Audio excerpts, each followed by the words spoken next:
Good morning, everyone, and welcome back to another Greater DAOR webinar. Today's webinar is ZipForm Plus. I know I did open the room a little bit early. That's because we do have a lot of people registered today. So hopefully I want to give enough time allocated to let everyone log in. You can head on over to DAOR.com or get to your dashboard or however you want to log into ZipForm Plus, because whether you're a new member who's coming and joining us for the first time, or maybe you're someone who's just looking for a refresher, we're going to cover it today.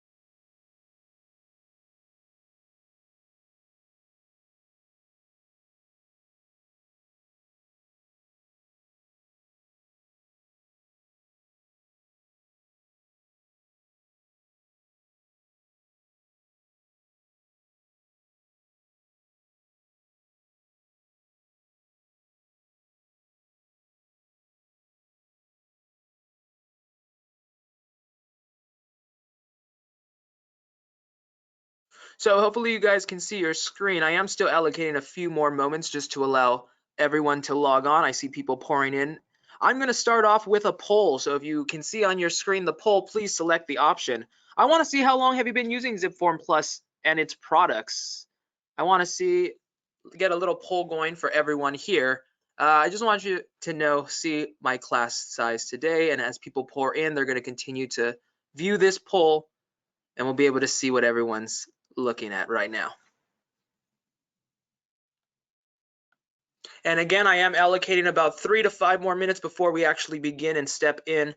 I'm just allowing people to log on, get ready, and heading to either DAOR.com, their dashboard, or to CAR.org.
And so I'm just finishing up the poll here. It's been about 3 minutes. Everyone's been logging in. I can see with the poll. I'm going to share it right now for you guys.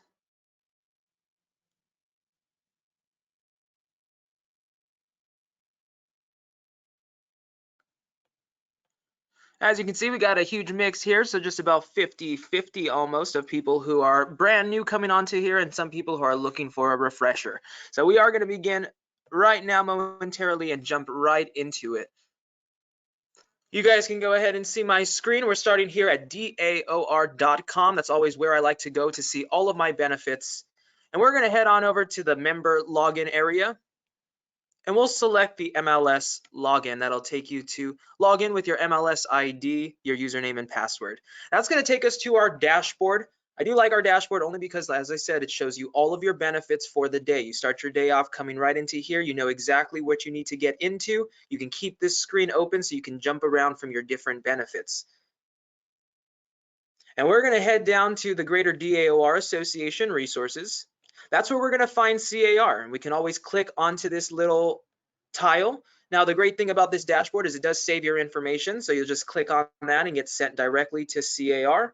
You also have the ability to just head on over to car.org. Now, when we go in through the back page, you'll always see that, oops, page not found information. Don't let that scare you. We're going to go sign in at the top right. Most of you are familiar with this. Now, I have been getting a lot of calls because there is a new step when we're trying to access into our transactions. So now we can see that I've signed in. We can see my name, Hi Joey, in this bubble and at the top right. I can access my ZipForms by clicking on my name and access ZipForm.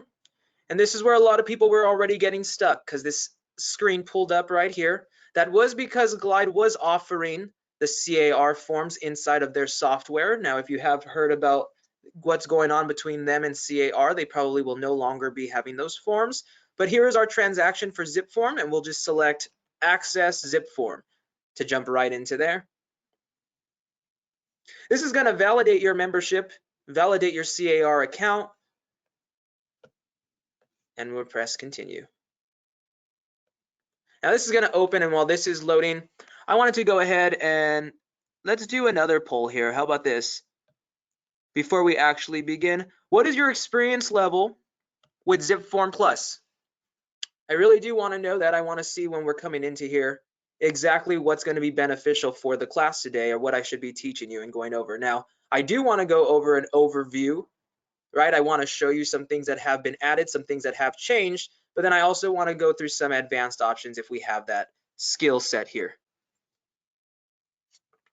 And I'm just going to allow one more minute or so just to let this poll go through.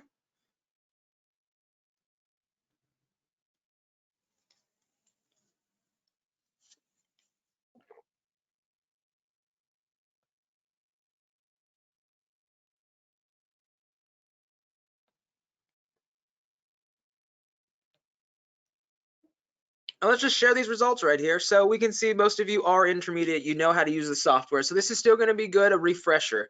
Guys, if you have any questions, you can see here on your screen, you have that little Q&A feature, that little question mark. Go ahead and drop those questions in there, and I'll try to get to them either while I'm doing the course or at the very end if time allows.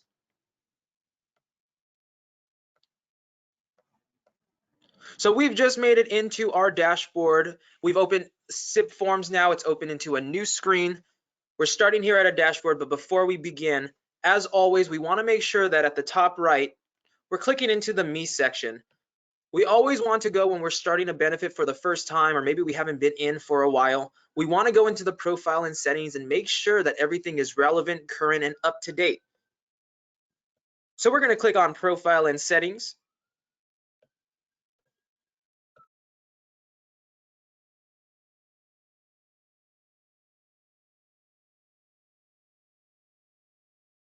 And that's going to jump us right into the About Me information. So this is all of your current information, your email, phone number, right? Your license number. If your license number says false, that's just because you haven't put anything in. So make sure that you input your license number there.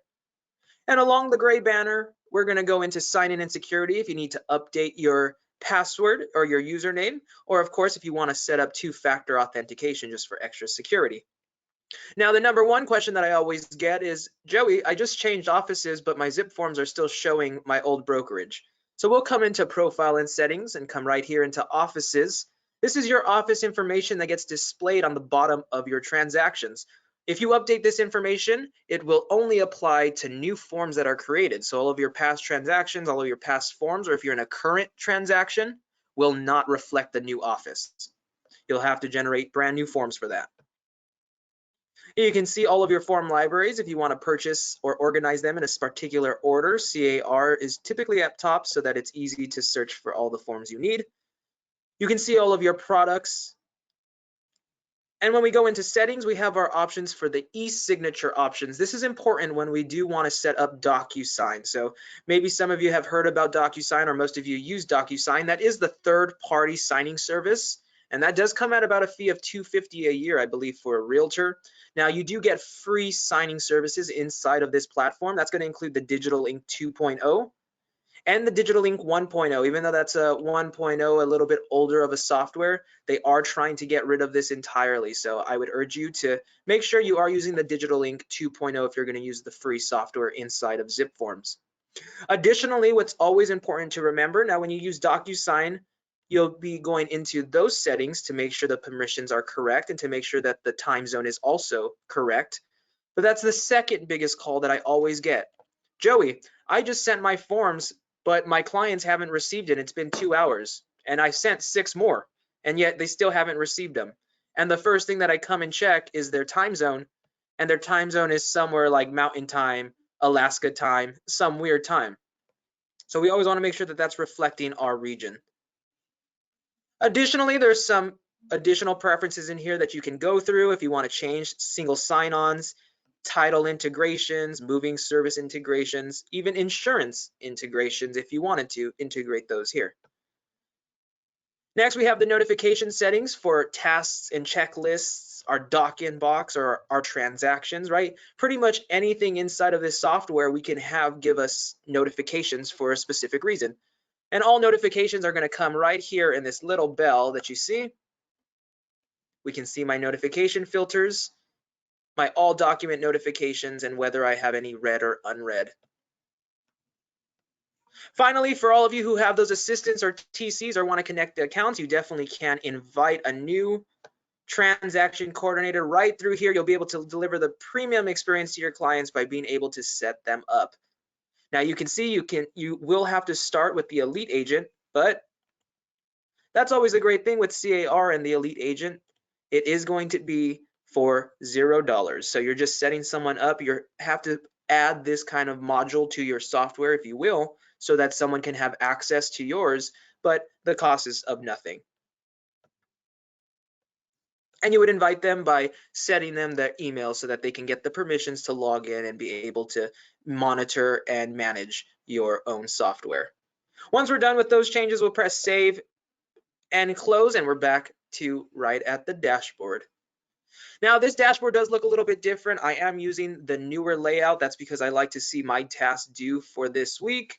Now, if we do use that old layout, let's see, let's click here. This might be what you're familiar with. You got most of your sales volumes up top,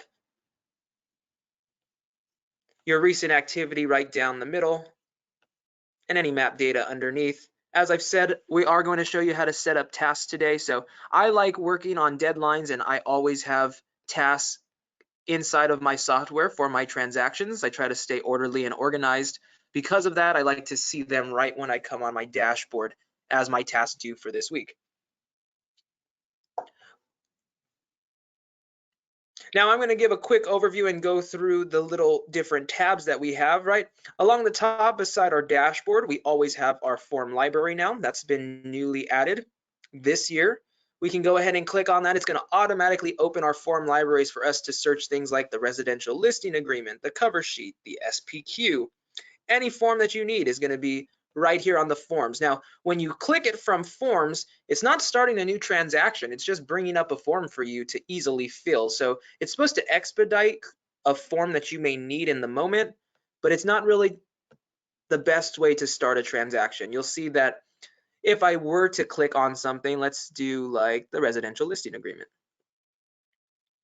It's going to generate the form in front of me. Now I can select multiple forms if I need to, and if I wanted to get rid of this form, I would click on the little arrow beside it and either remove form, print the sample, or preview the form.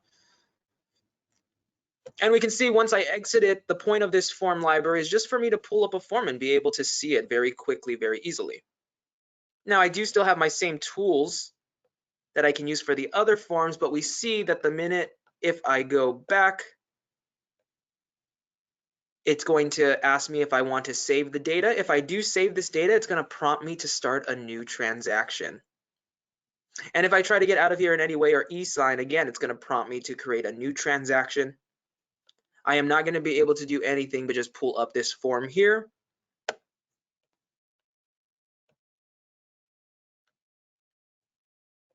This is something really neat. Talk about it since you guys are all here with me. Lone Wolf has welcomed LionDesk and HomeSpotter. So now Lone Wolf is going to be integrating with LionDesk, the most powerful CRM on the market, trusted by 165,000 real estate professionals, and HomeSpotter, which now is honestly, guys, probably the best way to market your listings.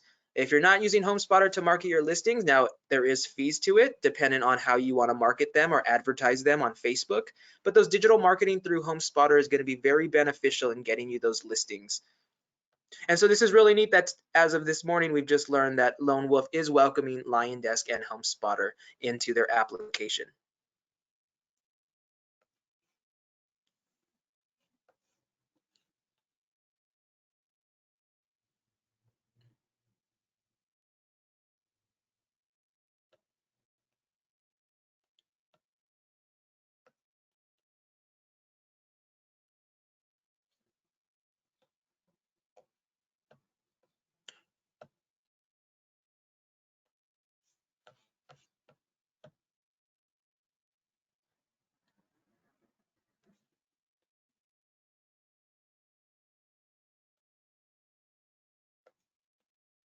Let's get right back. And while that's loading, let me see some questions in here. I have most of my clients tell me that when they receive the information to sign, that they cannot read it because it's all blurry. What can we do about it? Well, Dina, you'll have to go ahead and email me separately about this specific issue, and we can escalate that and see exactly what's going on with your software. So coming back into it, right, we just went over the forms. Most of you are familiar with the transaction. This is where we'll build our new transactions. We can see 3 that I already have, and we're going to go through that momentarily. We have our templates as well. For those of you that are new, templates allow you to autofill or pre-fill information on a form that you're going to be using over and over again. So if you're a listing agent, maybe you do the residential listing agreement so many times, and how many times do you want to sign your name on that? How many times do you want to put your name, your DRE license number? Possibly only once. And if you stay at the same office for 20 years, doing it once is more than enough. So you can set up a template with the residential listing agreement with your information already filled, and every time you start a transaction, you'll select that template and it'll be right there for you without you having to do much. And we can see some templates that I have already: residential listing agreements, I have residential purchase agreements, I even have vacant land, so that if I do denote that the transaction is for a vacant land, all of the forms that I need, anything that I will need specifically for that transaction, I can have ready at my fingertips. And we're going to go over that first before we actually get into a transaction, how to set up that template. I want to show you now the doc inbox as well. The doc inbox is a soft file uploader for you, so you can go into documents, and this is where you're going to upload your third-party documents. So maybe you have a form, or maybe you have verbiage or a document that's on your computer, and you want to upload that into the transaction. You definitely do that. Maybe these are photos that you want to upload to the transaction. So you'll have your specific inbox address if you want to just send it directly to here. You can send email communications here so that you can keep track of them inside of your software, or you can send, as I've said, any third-party documents. So you can either send them directly into that inbox, or we can always add a document from here. That's going to prompt us to either browse for the document on our computer, browse for it on our Dropbox, and we can sync and link our Dropbox account. Similarly, we can sync and link our Google Drive to pull documents from there, our OneDrive, and our Box. So there are many options available to you inside of this. If you do have forms or specific verbiages or specific clauses, maybe that your brokerage uses, you can always upload them and use them here. Right next to the doc inbox are our tasks. Now the task can be set up for this is an overview of all of our transactions, and inside of the specific transaction we have another task manager so that we can see those specific ones. So this task page here is going to show us all of our tasks for all of our transactions, and we can see that denoted right here: transaction name 15458617, as well as a status. And I can easily change statuses.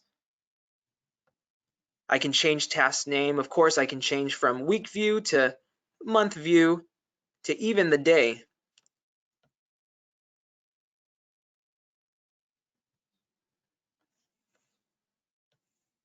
Right after the tasks are our contacts. We can store all of our contacts inside of here. Now we know that Lion Desk is going to be integrated. It's going to possibly be even easier. We'll have to look for that rollout to see how that's going to benefit us. But you can easily store contacts here that you can apply to your party for any reason. Now these contacts can be specific to maybe your title team, or as I've said, your personal, your office, or your brokerage. You can set up those contacts however you want. And additionally, besides ZipForm, you can connect your Google, your Microsoft, your Yahoo. And if some of you use Top Producer, you can even use those contacts and integrate all of them here. And all we would do is click on New Contact if we wanted to add it. Here is where it's going to ask us to select a category, right? Ask us to select the transaction role. We can add a photo, and we can put all of their information and easily save it and apply them to a transaction, either as a party member or if we just want them in, if we're going to be sending communications or forms to. I'm going to take you to the partner page. This is where we're going to connect any third-party accounts. So there's a lot of things inside of the transaction and inside of ZipForm software that you can connect. Cloud CMA, you can easily pull those CMAs and pull those listings as a transaction into ZipForms by connecting your Cloud CMA. Some of you will connect your DocuSign, which is that exclusive third-party provider of signing services. This no longer links Hurdler, which is a brand new benefit which just launched yesterday, Monday the 10th. I don't know if any of you had the opportunity to do that training. It's similar to TaxSpot that you guys may be familiar with, except Hurdler is going to integrate with your transactions. So if you spend money on your transactions, you can actually build a form inside of Hurdler and apply it to the transaction. It's going to link right here automatically. Now, if you are going to claim this account, Hurdler, you want to do the free claiming of it first by heading on over to crmls.org marketplace and logging in, and then going ahead and getting that discount. Of course, you also can integrate your Outlook, your rent spree if you're doing rentals.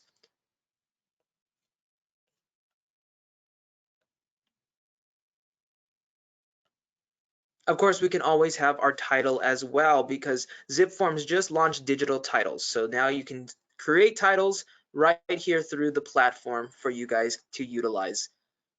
And you can do your top producer. You can even do RPR in case you have a property in RPR that you're searching and you want to just pull that property information. You definitely have the ability to do that. Finally, for all of you people who do ask, because I get plenty of calls for products, additional products to buy are on the shop store in transactions. ZipForm Record Connect, if you did want the $24.95. Now you don't need the ZipForm Record Connect, and we'll talk a little bit more about that once we set up the transaction. You can see Lone Wolf Elite Agent if you wanted to start kind of like your team. Of course, the forms, for some of you who asked, distressed property forms, you can see the price, you'll add to cart. Same thing with your Air CRE. So here's the Air commercial forms. You don't need to go to Air CRE and get their membership so that you pay and get those forms. You can pay this one time and you'll get all of the forms inside of your software automatically.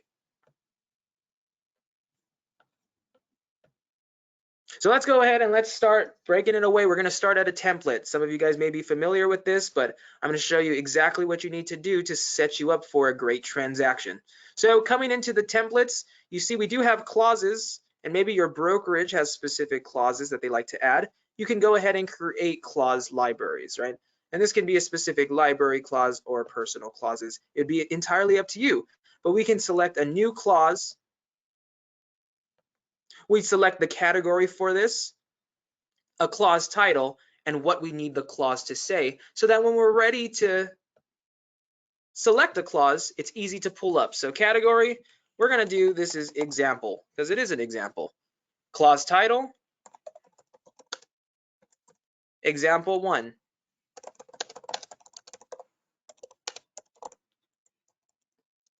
Whoa, he doesn't know how to type. And we're saving that clause. And we can build multiple clauses like that. Now clauses we're going to add as specific verbiage to forms. And inside of this templates as well, we're going to go ahead and create new. It's going to ask us to select a template type to get started. So whether this is going to be a template for new listings, or this is going to be a template for new purchases, new lease, or even new lease listings. Now, just for the sake of the argument, it's a little bit easier. We're going to do listings. So we'll click this template for new listings, and then we'll have to name this template. So this is going to be the listing template. Very simple, very easy. You guys are with me. Now we'll pick a category that this template can be applied to. So this listing template can be applied to residential, because that's what it's going to be, the residential listing agreement. And it pretty much stops there. Now, if I was a broker, or I was a team, and I did have those permissions, I can change the scope, whether this template is only going to be for me, whether this is going to be for my entire team or brokerage, or if this is going to be for my entire office. You would have those permissions if you are a broker joining us today and you have your broker account. If not, don't worry about that. You're only going to keep it to yourself personal. Then we select an auto apply feature, right? What do we want this template to do? We do not want this automatically applied to new transactions. Now that's possible true, but we don't. We do want it to be automatically applied. So we have a second option, automatically apply this template to listing residential new transactions. That helps keep it congruent because this is a residential listing agreement, and this is only going to apply this to listing and residential new transactions. That seems congruent, that seems right. But we do have a third option to automatically apply this template to all new transactions. So maybe this template that you're creating is a cover sheet, or maybe this template that you're creating is a bio of yourself, of your own information, or something that you want to send, a packet that you want to send to the client, to every client, doesn't matter who. So maybe that's why you'd want to apply that to every and all new transactions. We're going to keep it to apply in the congruent side, and we'll click save. Now, we always know when we're inside of a transaction because we see a gray banner right here. So we are inside of here, a listing template. Now, I always like to denote them as templates so that I know I don't want to add any specific information that's going to syndicate to all of my new transactions that I'm creating. So we can even see here, it's even letting me know you are currently modifying a listing template. Click here if you want to create a new listing transaction. So it's always important that you realize if you are going to create your templates that you're working in a template. Now that we got that covered, we know that any information we add here can only stay consistent to us as the agent. It has to be relevant to us. We don't want to put any information that's specific to a transaction. We only want to keep information that's specific to us. So again, even in this template, I can add party members. Maybe I have an in-house lender, escrow, whatever that's going to always be applied. I can just apply them to the template so that they're automatically put into the transaction party. And if I had specific checklists, maybe I'm someone who's every day after, maybe the 2 days after I get this signed, I got to input into the MLS. So I'm going to add that right here. And we're heading back into the Documents tab because we want to select a specific document to already be taken care of when we start a new transaction. So we're going to go ahead and add a document. It's going to ask us to browse for a document, either on our computer. We can create a placeholder. For some of you who aren't familiar moving forward, a placeholder, what that's going to do, it's going to say, here is the residential listing agreement placeholder. Once it gets signed, replace it with the signed document and then delete the things that I don't need. But we're going to go ahead and add forms. It's going to take us to our form library. With your form library, as always, we're typically at CAR, the California Association of Realtors, because they're the ones who provide you with your forms. But we also do have additional libraries. American Home Shield, I've never used, but maybe you have.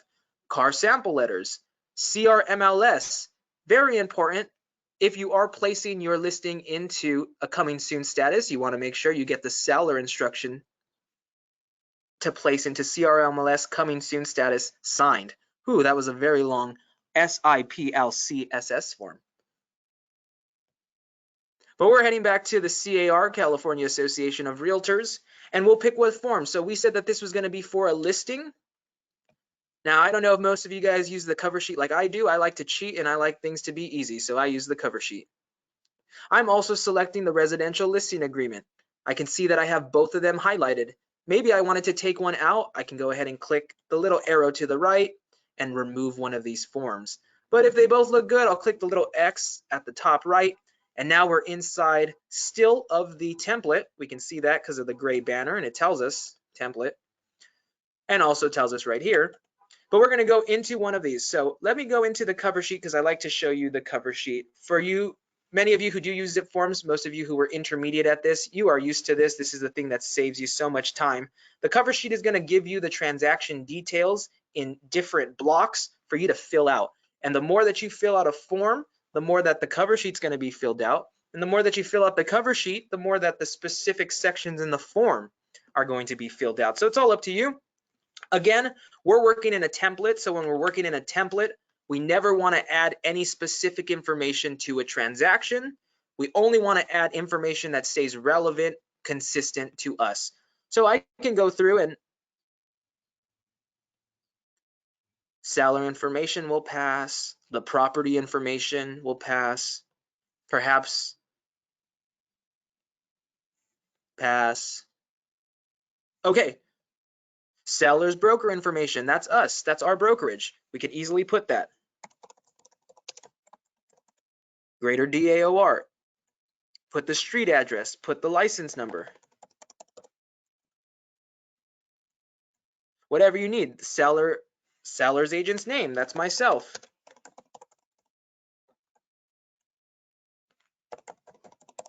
All this information that I'm putting into here is going to syndicate onto the form. And I want to show you that now, but give me just a moment. Let me add my email address. outreach@daor.com if you have any questions, of course, either during this class, after this class, or anytime. I'm always here for you.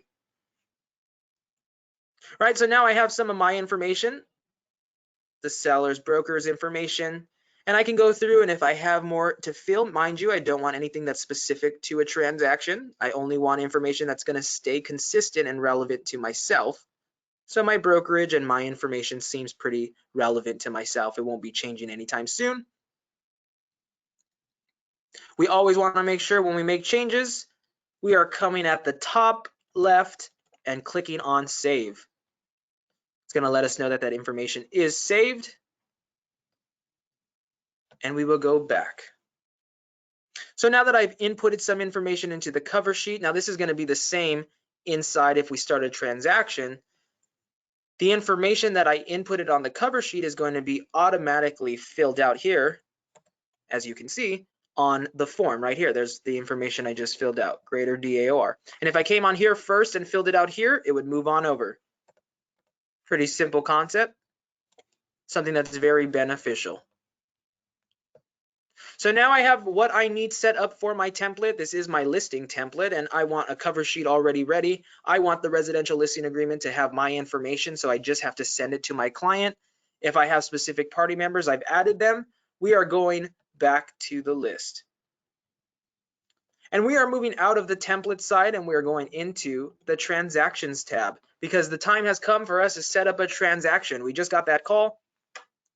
We're ready to move forward. We need to send the residential listing agreement to our client. So coming into transactions, we'll go ahead and click on new transaction. And then it's going to ask us to select the type of transaction, similarly to when we were setting up a template. And so we're going to click on new listing, since that was the template that we just set up. It's going to ask you for a name, and this can be just a specific name to a person, or it can be the property address, however you'd like. So I am going to input a property address, my example here.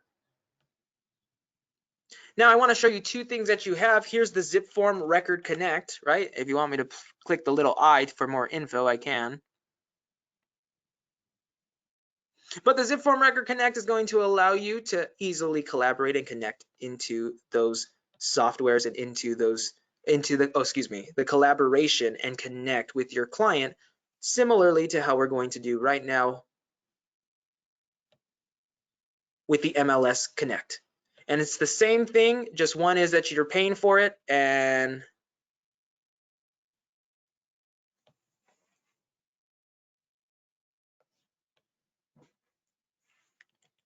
ZipForm Record Connect, is at $22.15 a year. That's how much it would be to add. It's going to pull in property information. So let me cancel this.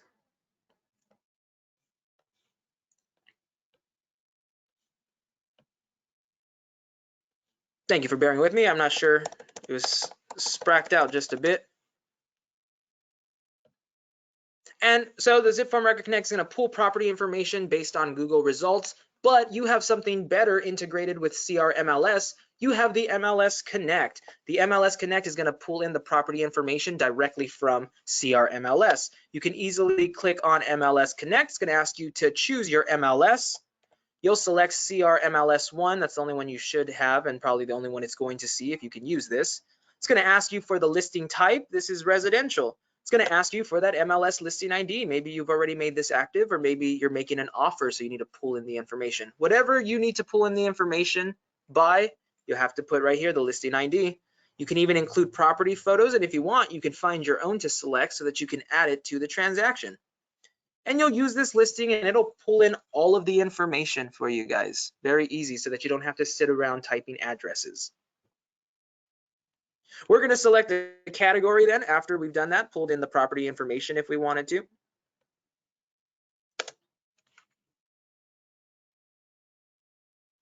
And then we're selecting a category for this transaction. Now this is residential. You can see right here at the bottom something happened.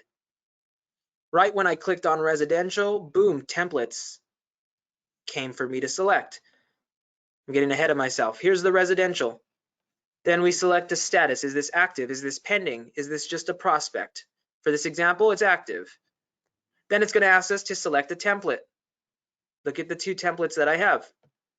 And I can go through and just select a specific one if I needed to. So I'm going to select the listing template. And I'm pressing save.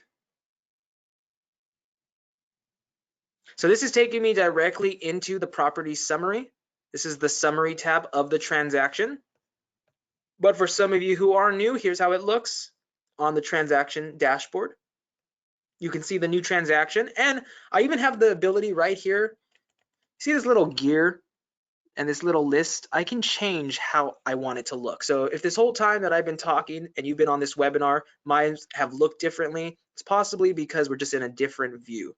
It's all entirely up to you. I like the little play cards because they show me some more information. I'm coming back into 8617 Arlington Avenue. This is going to take me to the summary tab. Now again, how do we know when we're in a transaction or in a specific template? Because we get this gray banner. This gray banner is letting me know. Now along this gray banner, I have the transaction details. And that's how it's letting me know that I'm inside of a transaction. Now from here, the property summary, if I choose any of this information, if I fill out, it's going to fill out any forms or documents that I have.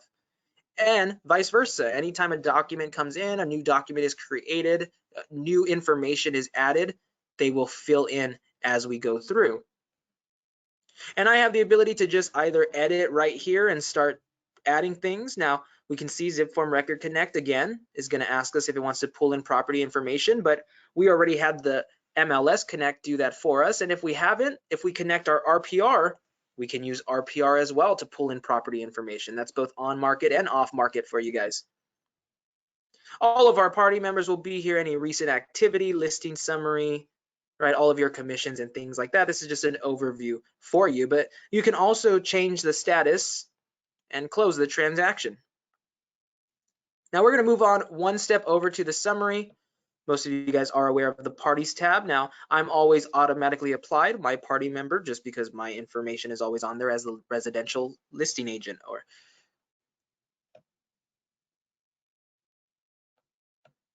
But as we add more party members, we can see buyer 1, buyer 2. We can either add them by selecting them from our contact list, or we can add them as we build the documents. We see that it's going to be separated from the buy side, the sell side, or service providers that we have offered, easily allowing me to select what of my party members I need and when I need them. Now we're going to come into the documents. So there's some things that have automatically loaded. So we can see that that RLA has loaded, that cover sheet. Now I also had set so that coronavirus property entry advisory and declaration came in automatically. I just had that set up just as another template so we can see how both templates were applied to this transaction.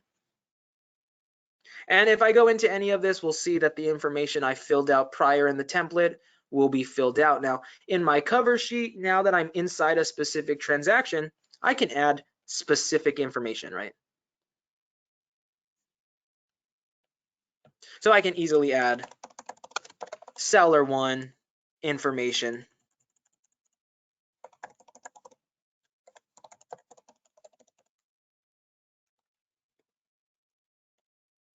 Right? I can add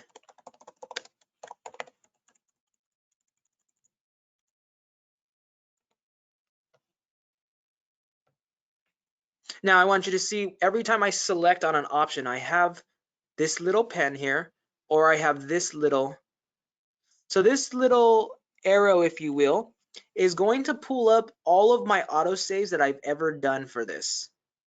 So anything that I've ever entered into email address for seller landlord 2 information will pull up right here. And if I had a specific clause, I can go ahead and click on that little, I don't know if you guys can see it, it's like a little pen that comes up for each unit. Every time I want to input something, I get this little pencil. And if I click that, I have the ability to change font details, but also I can add those clauses. Here's my clause, my example 1. This is my text, and I can insert that directly right here.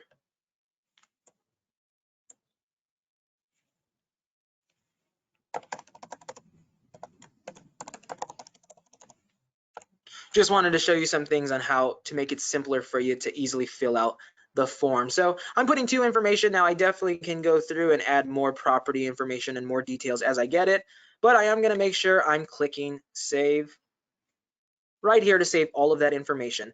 Now I want to show you through, because we've already gone through profile and settings, the overview, the template. Now we're in the transaction, and I wanted to show you form fillers and tools. That was kind of like what I wanted to come onto here and show you today. So let me get out of here, and we're going to go into the residential listing agreement. Now, most of you are familiar with it like the back of your hand. You've done so many, but I want to show you some tools that are available to you for this form or any form in the future, right? So beside having the clause manager up top, we also do have a lookup field manager. If you want to kind of take away some of this information and just see the basics, we can go through and just select a specific area to find. Additionally, we have the ability to attach photos. We have the ability to highlight specific text. We have additional abilities to add sticky notes and to fast fill. I don't know if many of you have used the fast filler. It's going to take the whole form and do it just by lines, almost similar to a cover sheet, so that you can come in and select the details and just input the details like that.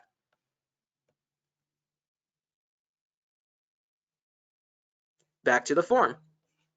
Now you have the ability to send this form. Maybe this is something that you don't want to e-sign, but you have the ability to email or via Zip Community to collaborate. This is something that might be a little bit brand new for you guys. I'm not sure if many of you have used the Zip Community before, so that you can go ahead and connect someone and send them and collaborate on a form. You have that ability.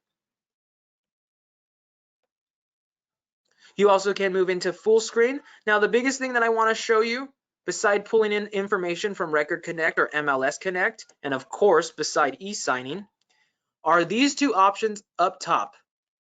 Forms Advisor and Forms Tutor. This is the good stuff, guys. If you ever come across a form that you do not know how to fill out, these 2 are going to be your saviors. So let's go into Forms Advisor.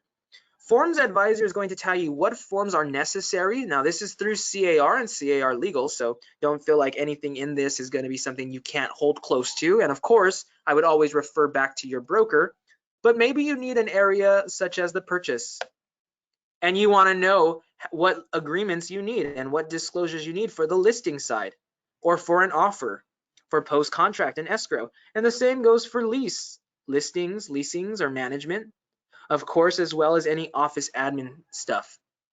So you have the ability to know, come on to Forms Advisor, you'll click which area or which part of a transaction you need, and it will tell you what forms you will need for that transaction. Additionally, maybe you need help filling out the form. Joey, this is my first time. I'm going to call Joey and see if he knows how to fill out the RLA. I'm going to be completely transparent with you. I will never be able to support you by telling you how to fill out a form. That's something that only legal can do. And because of that, they've done the Forms Tutor. So clicking on the Forms Tutor is going to jump you back into CAR. You can see the Forms Advisor. You can download the user guide or just access the advisor from here. But here is the Forms Tutor, and you can see the user guide so that you know how to use it. But let's access Forms Tutor. Maybe you have a question on a form that's coming out. Maybe it's a question on a form that you're just running into. Forms Tutor is going to allow you to see samples of every single form that's inside of your CAR library. And it's going to show you exactly and tell you exactly how to fill it out. Now this is asking me to sign back in because I'm in my ZipForms application and I don't want to do that because I don't want to get kicked out, but you'd sign in and it'll show you all the different forms like we've just been showing you. A little sample and it'll tell you how to fill it out. You can't beat that, guys. It's like your own little personal lawyer in your back pocket. You have those two options. Once we are ready to send something for signature, this is when it gets good because we can come onto a specific form and click e-sign. Say we just wanted to send this specific form, or from here, the Documents tab, we can easily e-sign. When we do it from here, it's going to ask us to select multiple forms. Or now, again, we have a new option, which right beside Documents and Checklists and Notes are e-sign. It's a new tab. Maybe you guys are familiar with this tab. This is where we're going to be able to view our different envelope packets. So let me go back to my list and let me show you another transaction that I have. Still active. It's been active for like the past 8 months. Let's look at the e-sign. And we can see that how a packet looks once I've created a digital signing packet. Look at this is a listing agreement. That this is how it's going to look. And when it's completed, it'll give me a little check mark. It tells me what the signing service was. If it's DocuSign I'm using, it'll say DocuSign. If it's not completed, it's going to say not complete. It's going to let me know the status, in progress, sent, delivered. But I can also click on this card or on this little email and see more information. So maybe these are in transit and the signing status is in progress. Maybe I need to resend it to someone so we can resend the signed document. Or maybe I need to update their email address because I got it wrong. So I can update their email address and resend it. I can see the documents and I can view additional details and history about that. And every envelope that I send is going to be seen here so that we can manage them and just get a little bit more.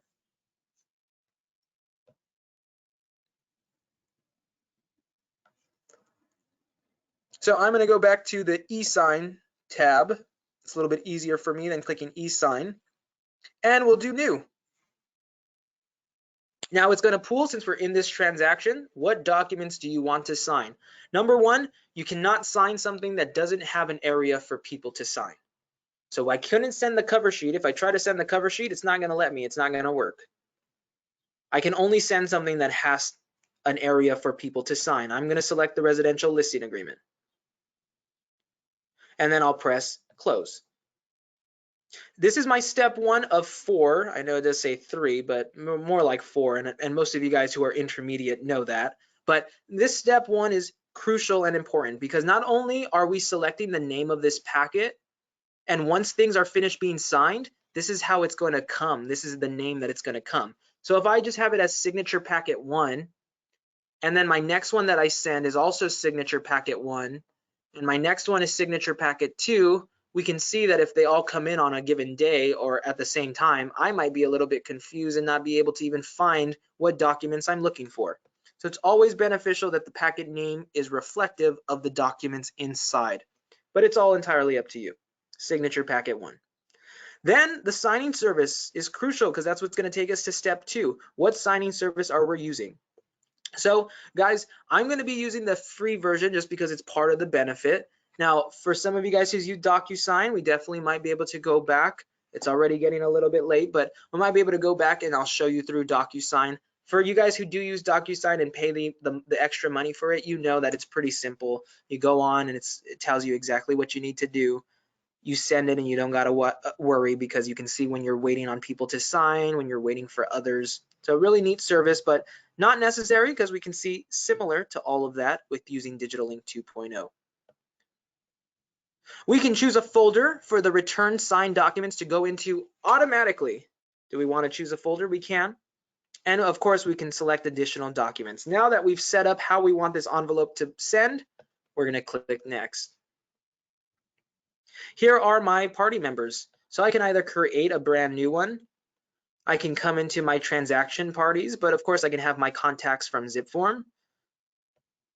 Those are the ones that we put in the contacts fields, right? My transaction parties are the ones that are in this specific transaction, seller 1 and seller 2. But I also can do, you see, Google Contacts, Microsoft, Yahoo, those things of that sort. So I need some signers. I'm going to put myself as the listing agent. I'm going to need to sign it. I'm also going to put my seller 1, and I'm going to put my seller 2.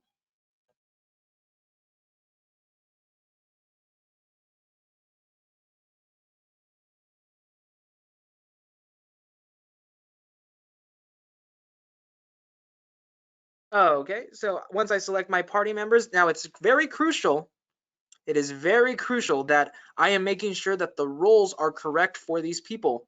If the roles are incorrect, then the form is going to be incorrect and it's going to be all jumbled. Because if seller 2 needs to sign on seller 2 line, but she's seen as buyer 1, she's not going to be able to sign on seller 2. So it's always crucial. That's why you can see the role in that little red star right there. It's very important. Very important. Okay, so now that I have my seller 1, seller 2, and myself, I'm going to go ahead and click on close again. This is the other call that I get time and time again. Joey, I have sent it to everyone, but someone is missing. They're saying they're not getting it. Most of the time it's because we have a signing order. Now, I would speak specifically to your broker to make sure it's okay. I don't like the signing order, guys. The signing order delays. The signing order is sending it to me first. I have to sign it. The system has to verify that. Then it gets sent to seller 2. They have to open it. They have to sign it. They have to, maybe I took 1 day and maybe seller 1 took 1 day. So seller 2 is calling you after day 1 and day 2 telling you that they haven't received the document. And then you're calling me and saying, Joey, what's happening? Well, what's happening is we have a signing order and people are just not always the most accurate and quick to get their emails and get things signed. So you always have the option to deselect that, or what I suggest, a little bit better, if you do want to keep a little bit, maybe you want to be the one, Joey, it's important that I sign after them. I want to verify. Or Joey, it's important that they get it together. A 1-2-2 would be much better than a 1-2-3, because at least a 1-2-2, you're getting it first and they'll get it both at the same time. Or they'll get it first and then you'll get it after, whichever is better than 1-2-3, guys. I'm turning off that signing order. Now I can go ahead and add additional signers if I need to, or I can add reviewers. Now be careful when you are adding a reviewer, because the reviewer is going to have to look at every single document. And just how you're familiar with, you click on it to sign, they're going to have to click at the end of every page for a thumbs up to say, hey, yeah, this is okay, this is good. So only add a reviewer if you really need it necessary, or if you really want someone who's going to be able to go page by page of the forms you've been sending. We can see our emails on who we're sending it to. Always CC'd, of course. We can go to our CC list to see that. CC is always going to be yourself, but we can add additional if we needed to, maybe a specific contact if we had it, or if we just wanted to add maybe our broker. Time zone, again, very important. We even have the ability to change it here because of how many times it's always messing up right here. So making sure that is Pacific. You do have a cybersecurity protection if you wanted to. So you can protect information by giving them a security code that's going to be sent to their phone that they'll have to input before they can actually sign the documents. I believe it's $5 per transaction. And then we're clicking next. This is going to open, once again, Authenticign, get us right logged in. Don't really have to do much at this point, but these are the next steps, and we'll see right now as we're getting ready to use the Digital Ink 2.0.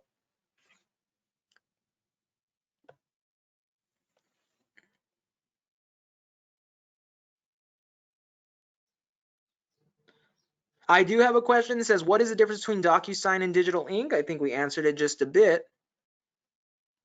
But the difference basically, not based on process, it does the same process, but definitely based on just kind of software. So by that I mean how it looks. So that's just going to look a little bit more polished and pristine, the DocuSign, because you are paying extra for it. So that's why they're going to do that for you. But the truth is that they do the same thing. They do the same thing. So here we are on step 4, right? That's where it kind of like gave us an extra step right there. Even though we had 3 on ZipForms, we get this extra step here. We want to make sure that everything is where it needs to be. This is also the kind of the hiccup when we are using the free. DocuSign very rarely is going to miss something or not flag something. It's more likely to happen by using the Digital Ink, where every now and then something may be missing, a signature, an initial. And there's nothing more frustrating than sending a 15-page packet for someone to sign, and then you have to resend it based on one initial. So it's always crucial, and I always stress, on the left side, the forms are going to be there for you to go through and make sure things are where they need to be. Seller 1, Seller 2, my name. It's always beneficial for you to do that, just to make sure that you're not missing any one of those things. Here's some initials. Now, if you are missing one, maybe this is a third-party document you've created. So you're going to say, hey, there's no specific signing area, so I need to add a signer. What we're going to do is we're going to make sure that we have the correct signer who we want to sign. So whether this is going to be myself, my seller 1, or my seller 2. And then we're going to click on this drag and drop. And this drag and drop is going to allow us to put different tools. So like sign here, we'll click. We can see where it's at right here, seller 1. And now I do have this little gear right here. I don't know if most of you are familiar, but if you click that gear, we can flip this vertically. We can flip this horizontally. And we even can, let's go through, easily add timestamps or name blocks, or easily change the signer. Cut this, delete this, whatever we want to do with it. And now we can sign here optional, initial here optional. We can do boxes or bullets, the radio buttons if you have multiple choices, date stamps, the signer name, the initial of the page, or specific texts. Maybe we want to do a little text box so that they have the ability to put something in there. And that's how we would do it for all of the signers that we need. Additionally, we can do markup. That's going to let us mark up the document, so we can draw text onto specific documents, or of course we can draw freehand on a specific document, circle things, box things out, highlight things, right? We also have the ability to jump from page to page, making it a little bit easier no matter how large your packet is.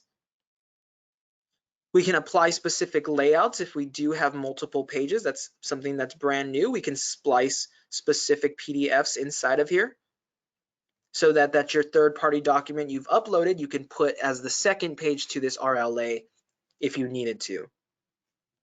And once we're all set here with who we have, where we need them, and what they need to sign, we'll go ahead and click on next.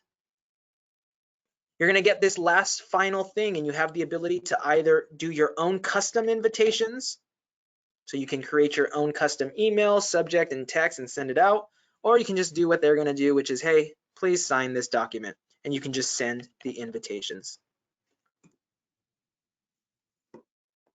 Once you're done with this, that's it. There's nothing more to do from this screen. We'll have to exit out of there because that is the Digital Ink 2.0 software. That's why it opened up there. We'll have to jump back into that new window.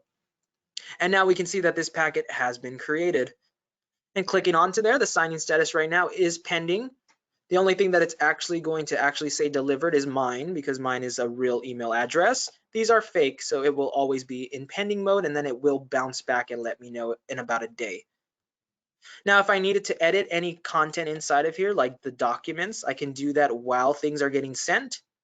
If I wanted to delete or pause, I can do that as well. As we can see, I can add additional signers if I need to, or add additional documents to this packet if I need to.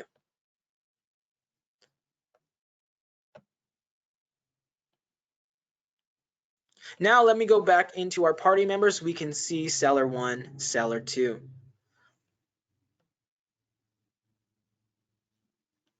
Now I want to show you guys something, that we don't have to always send things out for signature if we want to collaborate on something. I know right now may be a little bit difficult. I don't know how comfortable all of your clients are going to feel face to face, but you have the ability to share these documents.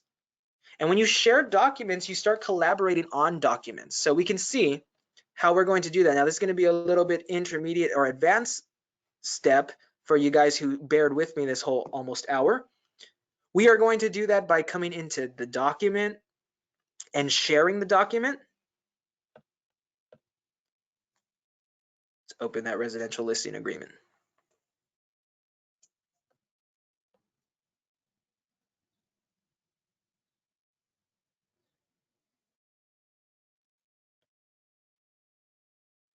Right, via Zip Community.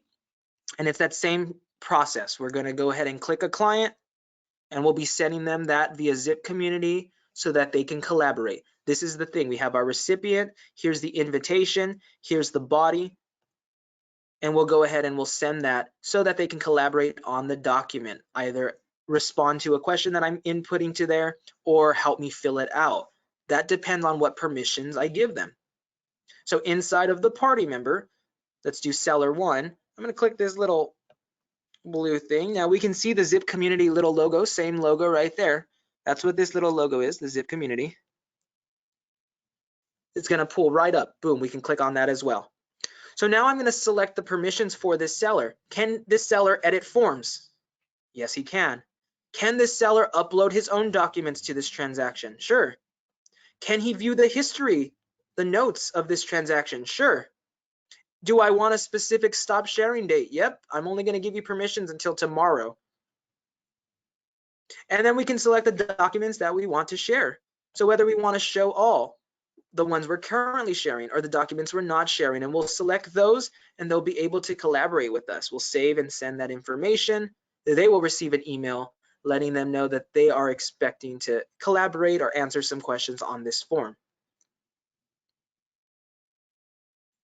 I am getting a question here. It says, if you add a document or an additional person to sign while the document is out for signature, won't this create an issue for those who have already signed? Or will this document cycle back to the person who already signed?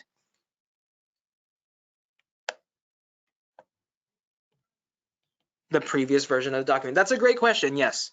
So it would depend on what that document is that you're adding. So if you added an additional person to sign, that's not because you left someone out. That's going to be because maybe that you added another document and you need a new signer. If you left someone out of a packet, that's not what the adding additional signer is going to do. The adding additional signer is more to add someone not from the current document, but to add a new form and then add a new signer. Now, additionally, beside the new signer, if you add a new form, if they don't need to sign it, because there's different roles. That's why this question, I know I'm sounding a bit ambiguous, but it's because there's different roles. So it depends what form it is. If we're just speaking about an RLA and you have a seller 1 and a seller 2, a little bit easier to do. But if you have seller 1, seller 2, and you send the RLA and then you're like, shoot, I want to send them a PED-S form, right? The property entry and advisory for the seller or occupant. So I'm going to send them the PED-S form, but I don't need both of them to sign it because only seller 1, I don't know.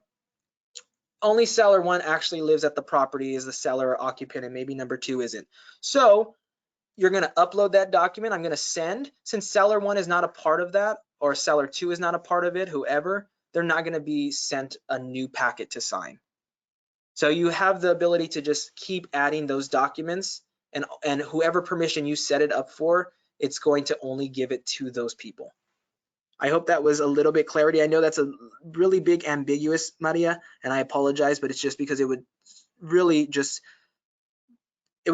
matter just kind of like the circumstances, what form and what party members. But there would be no issue. You're able to do that again. Guys, the same thing, I know we're running out of time here, so I'm going to let you go, but the same thing that we were going to go over the ZipForm mobile just a little bit, but I am going to save that for another day. Hopefully that you guys aren't too bummed about that. The ZipForm mobile, I was just going to show you the software on there. It's very similar. Everything that you can do in here, you can do from the palm of your hand. Guys, if you have any more questions, of course, you can use that chat feature, but I do have something for you before I let you go. Hopefully you guys can see this. I have a little handout for you guys.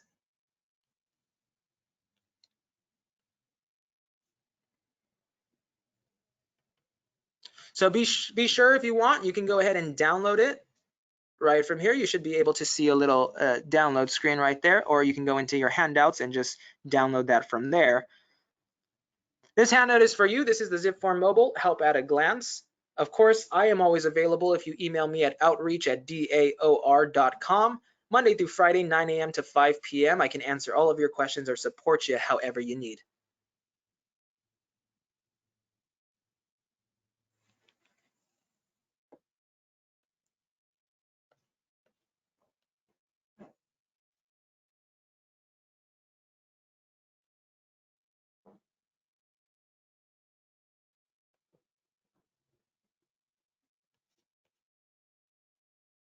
I don't see anything specific. Trying to go through the chat. I don't see anything specific. So guys, thank you for joining me today. I know it's been a long one. Thank you. And I will see you soon. Have a greater DAOR day.